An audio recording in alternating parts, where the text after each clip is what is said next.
Thank you. Thank you, everyone, for joining the last talk for today. So let's get started. So historically, we have viewed the program as a single unit of trust.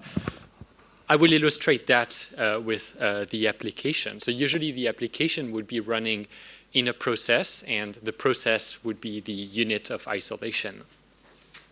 This means that if an attacker manages to exploit a bug in one of the components of the application, for example, in one of the libraries, nothing will prevent the attacker from spreading through the application because of that ambient trust. Nothing is preventing the attacker from accessing whatever memory they want to access. This historical approach is increasingly problematic, and it's problematic for a number of reasons. First, modern programs are deeply heterogeneous. They are composed of components coming from different origins. They may be in-house components or external components. They may be written in different programming languages, some safe, some unsafe. They may present different degrees of risk because they may maybe parse some untrusted data, and they may contain more or less valuable data. Maybe they contain some cryptographic keys. It's also problematic because the number of components in modern applications has become very large.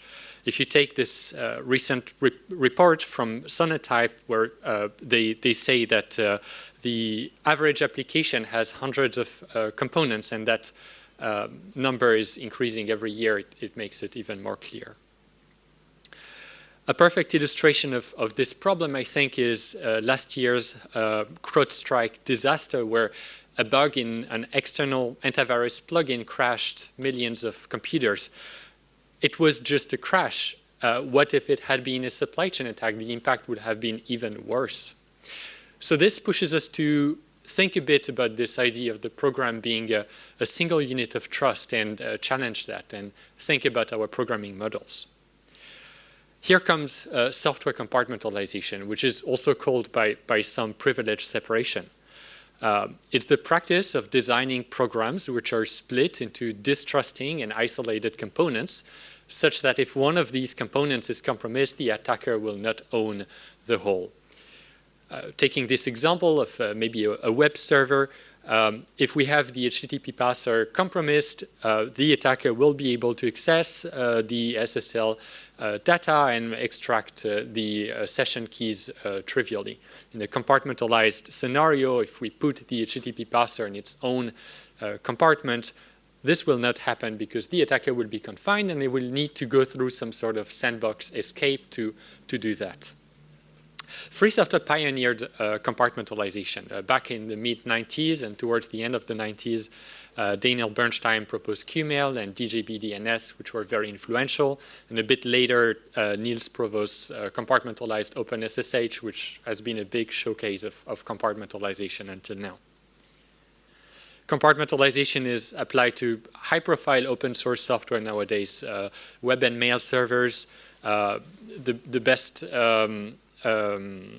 ambassadors of compartmentalization, I think, are web browsers, but also the OpenBSD userland, which is privilege separated to a large extent. And we know from this experience that compartmentalization works. If you take this vulnerability in OpenSSH quite recently, there was a double free vulnerability which caused some remote code execution impact. Usually we have mitigations to prevent this kind of bugs from being exploited, except in that case the mitigations failed. The attacker were able to exploit that bug. Fortunately, compartmentalization ultimately prevented the exploit by containing the attackers in the pre-authentication compartment of OpenSSH, which essentially made the impact of this vulnerability void because the attacker did not gain valuable permissions and were not able to extract valuable data. Unfortunately, in 2025, compartmentalization is still not a widespread practice. Apart from the popular software I mentioned earlier, compartmentalization is quite rare. If you take these numbers from a paper that we published recently with my collaborators, where we looked at the 1,500-ish most popular Debian applications, we found that less than 56 of them are actually compartmentalized. And I think that this is a really low number. So why is that? We have this practice which we know works well, is effective, and we know it can be applied to high-profile software. So how come is it that we don't have it applied to the whole of the open source world? One idea that may come to the mind of people first is maybe a lack of awareness. Maybe the average developer does not know of compartmentalization. And in fact, we find in that study that out of these compartmentalized software that we see out there, they're mainly written by academics and security professionals. So it doesn't make the point that this is because of a lack of awareness, but it's a fact that the average developer is not the one which mainly compartmentalizes. And it's also true that we barely teach compartmentalization or privilege separation at the university. It's not part of the common software design patterns. Having said that, I don't think that this is the reason why we don't have compartmentalization everywhere out there. I don't think this is a very satisfying explanation. Some may also think about performance, that the impact of compartmentalization on performance would prevent it from being applied at scale. And it's true that compartmentalization does have an impact on performance. Crossing protection domains when you split your application, or the IPC, is not free, and among the other costs of compartmentalization. And this cost highly depends on where you put these crossings on the control flow, so how you position your compartment in the application. This does make compartmentalization more complex because you need to think about the performance impact, and it limits the extent to which you can compartmentalize. Now, I will take a critical stance here. In my opinion, this is a non-problem in most cases. Beyond the fact that I think that the community is overly focused on performance, that cost is actually reasonable in most cases if the compartmentalization is done correctly. And as we saw just before, many performance-sensitive programs compartmentalize in practice.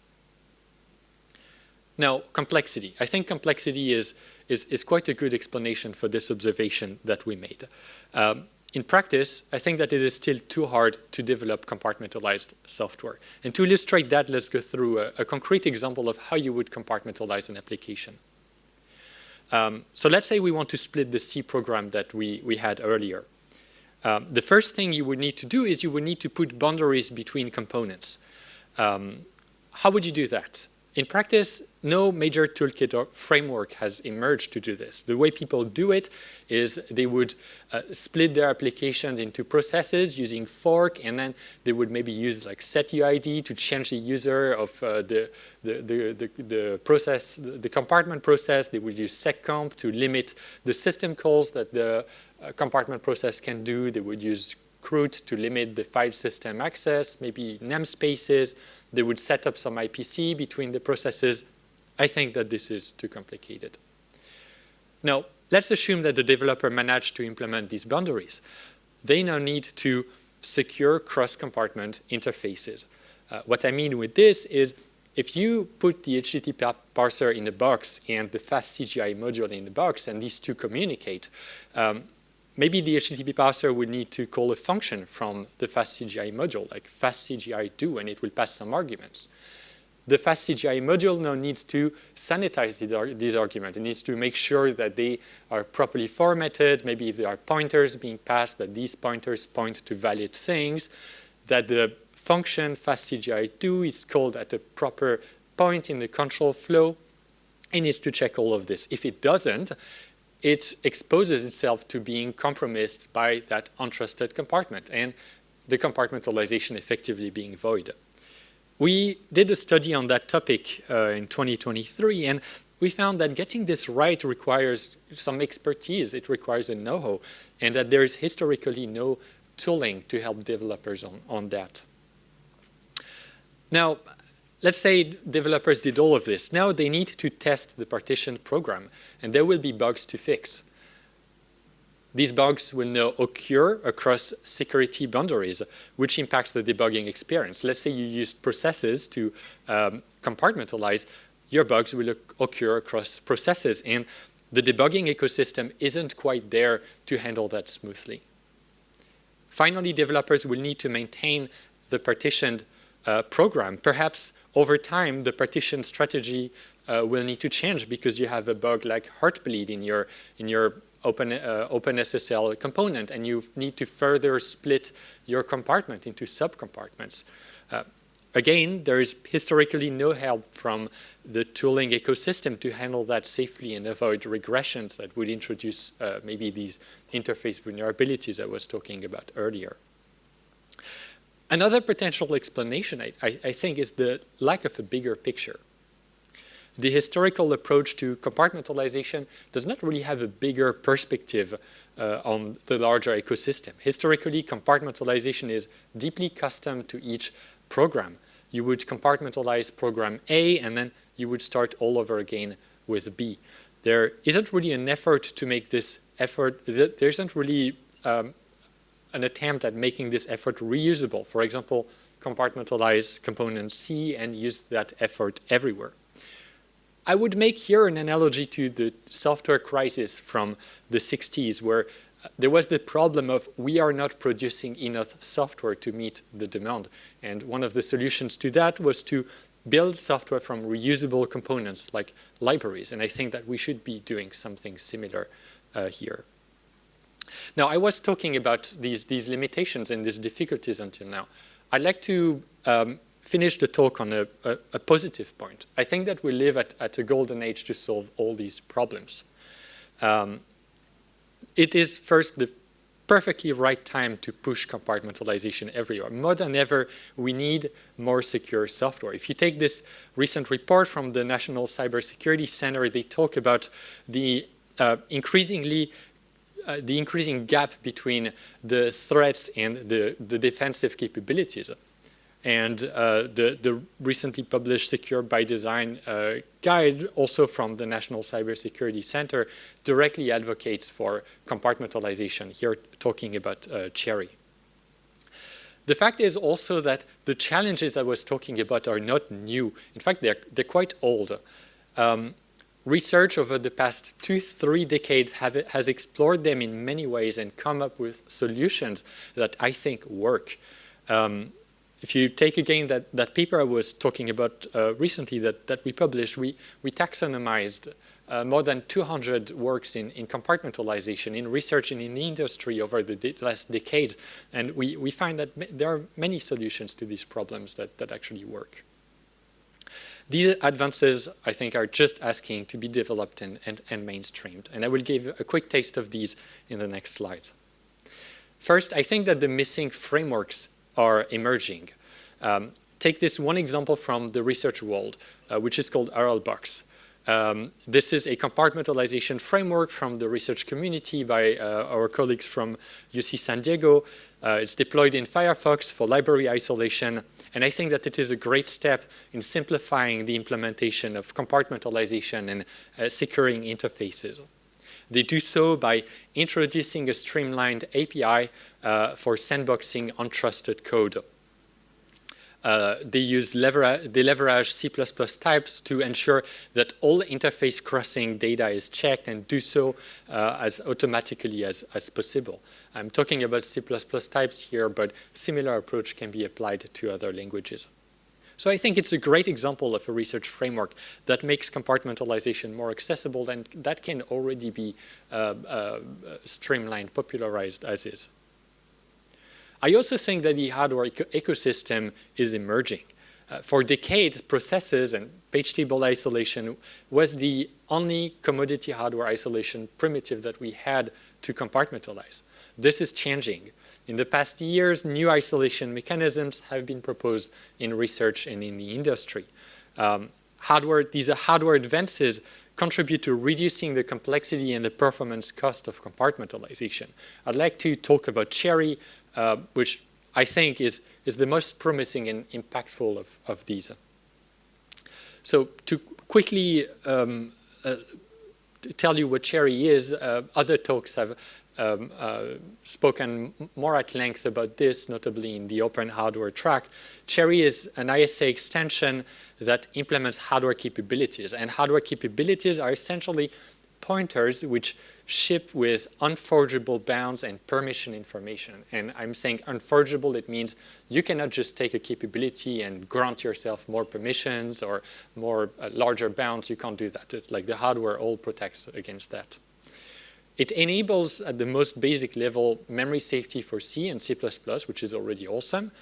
But most importantly, in my opinion, fine-grained, strong, and intuitive compartmentalization. Cherry makes it easy to define trust boundaries within a program, within a single address space. It makes it easy to reason about shared data. You can just exchange your capabilities, and since they come with this permission and bounds information, you can do a lot of cool stuff with the interfaces. And it also makes it easy to secure compartment boundaries. The best is that we can make Cherry mainstream right now. ARM pushed the Morello prototype a few years ago, and this has been, I think, super successful. Right now, there's a whole family of processors that are being pushed out there for the embedded world. Nowadays, these companies, I don't think it includes ARMs, but it includes Google, have assembled into an alliance that aims to further popularize Cherry and implement it in software and in hardware out there. So if you're interested, you can check this link here. And there was another talk we just discussed this in the open hardware track, so you can watch it. So to conclude, what will it take to have software compartmentalization everywhere from my humble perspective? I think that the point now is about transitioning these 2 decades of research into the industry and open source communities. I think that we need an effort on industry-grade compartmentalization frameworks that lower the bar to compartmentalize software. I think that we need an effort on using these frameworks to compartmentalize vulnerable components in a reusable fashion. I wonder if we could do that under the umbrella of Linux distributions, which have a good overview on these reusable shared library, and perhaps would allow to do that at scale, just like the OpenBSD userland did in their userland applications. I also think that we should support this push towards emerging security-oriented hardware and see Cherry being integrated in more hardware products. Now, to conclude this talk, here are a few takeaways that I'd like you to remember if you want to remember something about the talk. I think that compartmentalization is a key practice to improve the trustworthiness of open source software. Compartmentalization in its historical form was hindered by its complexity. We live at a golden age to solve that problem. And I see that as a call to the community. We can make software safer. And the projects that we can make around that are super fun and interesting. So I encourage you to take a look at it and start your own little project on compartmentalization. Having said that, I'm happy to take any questions, and you can also drop me an email if you want to talk more at length about this. Thank you.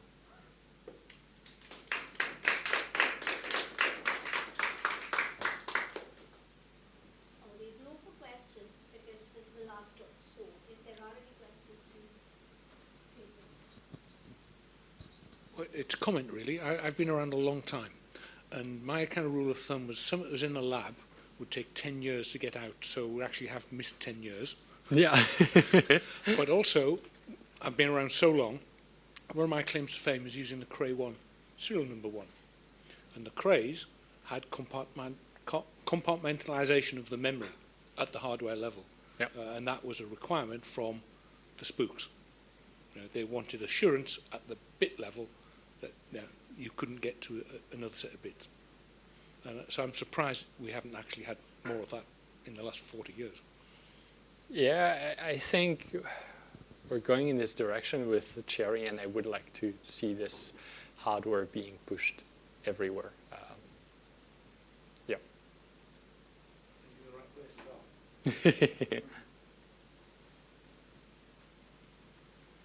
Thank you for the historical perspective. So what is your views on OpenBSD's pledge and unveil? I think that OpenBSD has done an amazing job at pushing compartmentalization throughout their user land. To me, this is such a good showcase of compartmentalization being applied at a larger scale uniformly to a lot of software. It's great. I like it. and actually, this community was really influential. This is where that work on privilege separating, compartmentalizing OpenSSH is coming from, and that has really spawned a lot of similar efforts and similar ideas elsewhere in open source communities.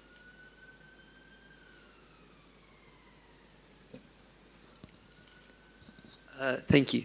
So, sorry, this might be a really dumb question because I've never heard of this question. compartmentalization before your talk. But all the tools you talk about are like C and C++.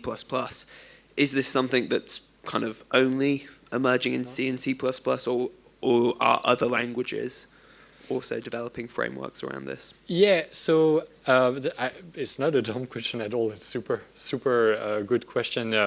No, it's not. The problem, the fundamental problem is not specific to C or C++. If you take, for example, a Rust application that would be assembled from components that would be coming from different vendors because maybe you're using libraries. If one of these libraries gets compromised by a supply chain attack and the attacker just injects some malicious code into it and they all get assembled into a single binary, ultimately your binary will be compromised, right? So if you apply compartmentalization to that Rust application, you could put your external libraries in compartments, and when that supply chain attack happens, this compromised component will be isolated. The rest of the application will see that it's misbehaving and will be able to handle that. What the attacker will gain is just what they could access from that library. So you have a lot of benefits in doing that in different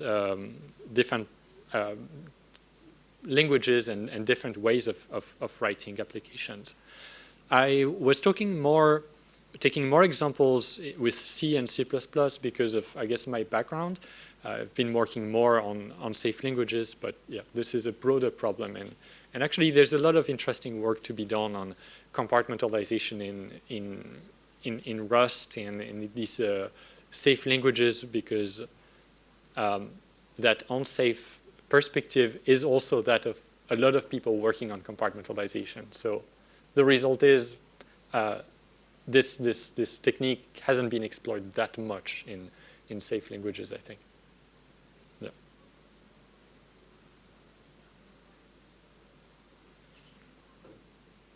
Yeah, it is. Commenting on the point you just made, so are you strongly against, because in the recent years there's been a big push for static linking within, it's mainly been within of a Linux space because portable binaries become very appealing, and especially with Go having the Pi enabled, I think it was last year or the year before, which allowed you to harden more binaries. Yeah, there's been a massive push for static linking, but as you stated, it's very hard to compartmentalize that if all the dependencies are bundled into one single binary. So would you, if you had to pick between the two, would you always pick a dynamically linking, so breaking off a library into smaller parts than compiling it all into one big static binary? I would say that compartmentalization is not conflicting with static linking. What you would be doing is you would be compartmentalizing before you're compiling and linking your application. And I see the approach you have to linking and the compartmentalization as separate things. Of course, if you wanted to build a system where you're sort of automatically compartmentalizing maybe the libraries that get linked, that wouldn't work, but I don't think that this is a good idea in the first place. So I don't think they're conflicting, no. I